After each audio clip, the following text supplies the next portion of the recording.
निवडणूक आयोगाकडे या ठिकाणी जाणार आहेत, खास करून काँग्रेस, मनसे, शिवसेना अशा पद्धतीमध्ये प्रहार संघटनेची भूमिका काय असणार, की प्रहार संघटना पण या ठिकाणी जाणार का किंवा काय? आमचं तर असं म्हणणं आहे का मुळात हे काँग्रेसनं EVM मशीन नाही आणली असती तर हे पाप आमच्या माथी आलं नसतं.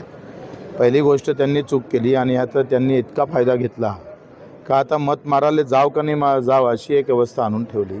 माझं काय म्हणणं आहे, EVM मशीन ठेवा, चालतंय, पण जो VVPॅट आपल्या हाती येतं ना, पहिले तुम्हाला माहीत असेल का बॅलेट पेपर राहायचा. तुम्ही मतदान केलं असेल तर लक्षात असेल का बॅलेट पेपरवर तुमचं नाव राहायचं, तुमचा बॅलेट क्रमांक राहायचं आणि खाली सही घ्यायची.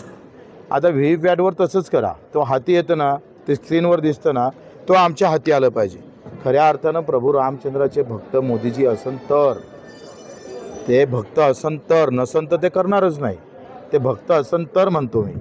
तर ते VVPॅट आमच्या हाती आलं पाहिजे, त्याच्यावर त्याचं आमचं नाव असलं पाहिजे, त्याचा VVPॅट क्रमांक असला पाहिजे, आमची सही असली पाहिजे. ते VVPॅट हाती आलं का मतपेटीत टाकलं पाहिजे. म्हणजे EVM मशीननं तुम्हाला मतही मोजता येईल फास्ट, आणि शंका असेल तर 25% मतपेट्या मोजू आपण, म्हणजे संपन्न विषय.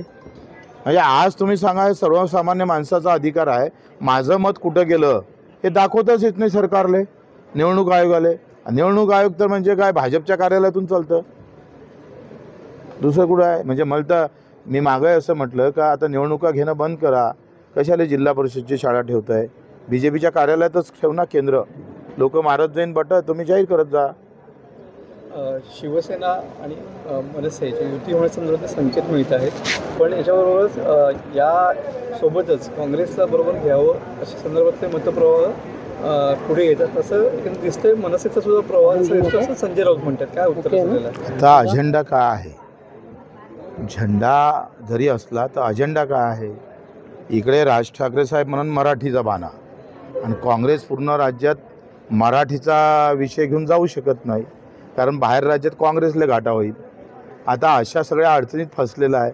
आणि मग काँग्रेसही जर महानगरपालिकेत लढली, कारण बिहारपेक्षा भाजपाला आता मुंबई गरज आहे, होऊ शकतं भाजपा बिहार हाती देऊन देईन काँग्रेस आणि तिकडे यादवच्या, कारण पुन्हा EVMमध्ये काही घोटाळा नाही हे सांगायला बरं का दिला आता बिहार तुमच्या ताब्यात, आता कुठं घोटाळा आहे, आणि मुंबई ताब्यात घेईल, मुंबईमध्ये EVMचा प्रताप दाखवेल, आणि असं एक व्यवस्थित होऊ शकतं. हे दोनही गोष्टी, काँग्रेस अलग झाली, राजसाहेब आणि उद्धव साहेबांनी राष्ट्रवादी एकत्र लढली तर निवडून येणारी भाजपा राहील. सरळ गणित आहे, राजकारण आहे. कसं आहे, हे एवढं सोपं नसतं.